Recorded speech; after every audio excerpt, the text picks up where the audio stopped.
Hello everyone, it's Shane Kanto, your Wasteland reviewer, and I'm here to review 3,000 Years of Longing, and I was super excited for this film, as I'm a huge fan of George Miller, and if you couldn't tell that from all of the branding of all the things on my YouTube channel and everything else that I do centered around the Wasteland, this is his first film outside the Wasteland following up Mad Max Fury Road, and this focuses on a narratist, a lonely scholar played by Tilda Swinton, who winds up going to Istanbul and discovers a djinn inside a little lamp or a little kind of vial, and winds up engaging with this djinn played by Idris Elba, who winds up telling her stories of his past, trying to convince her why she should make her wishes.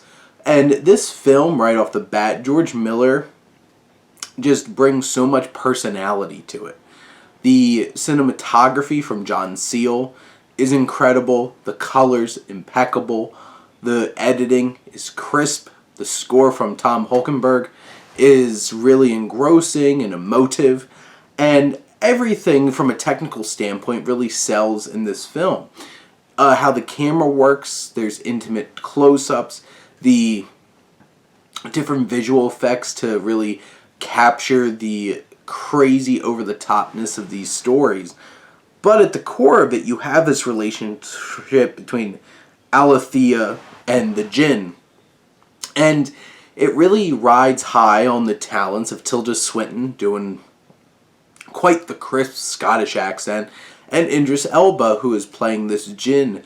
And both of them are really fantastic here. They do their jobs well.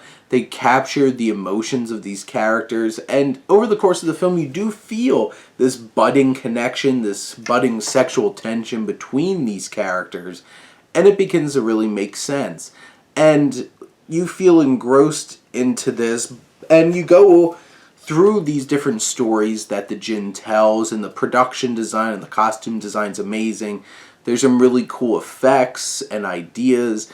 Where it does kind of lag is in terms of how they tell the story. This film is non-stop, wall-to-wall, just narration from either Tilda Swinton or from Idris Elba, which is the complete opposite of Mad Max, which had minimal dialogue. And I do think it kind of gets tepid at times, kind of loses its steam. There's other opportunities, but it just feels like things just feel a little deflated here and doesn't always have the most intense propelling energy moving forward, and it can be slow at times, and the storytelling is pretty straightforward and doesn't have quite the flair that you would expect from a George Miller, but it's a collection of interesting stories with crazy stakes. And you have an interesting budding romance that I really bought into throughout this film. And it has the romance, it has the visuals and technical aspects, it's going to have the action. It's the kind of thing that you would expect to hit for a lot of different people. It's not perfect. It's not something that they probably could have improved if they had a little bit more time. But in general, I do think that this is a film that will capture your imagination, really take you for a ride, and give you an experience worth taking. But those are my thoughts on 3,000 Years of Longing. Let me know what you think, and let's talk some movies. But thank you as always for tuning in and supporting your Wasteland reviewer.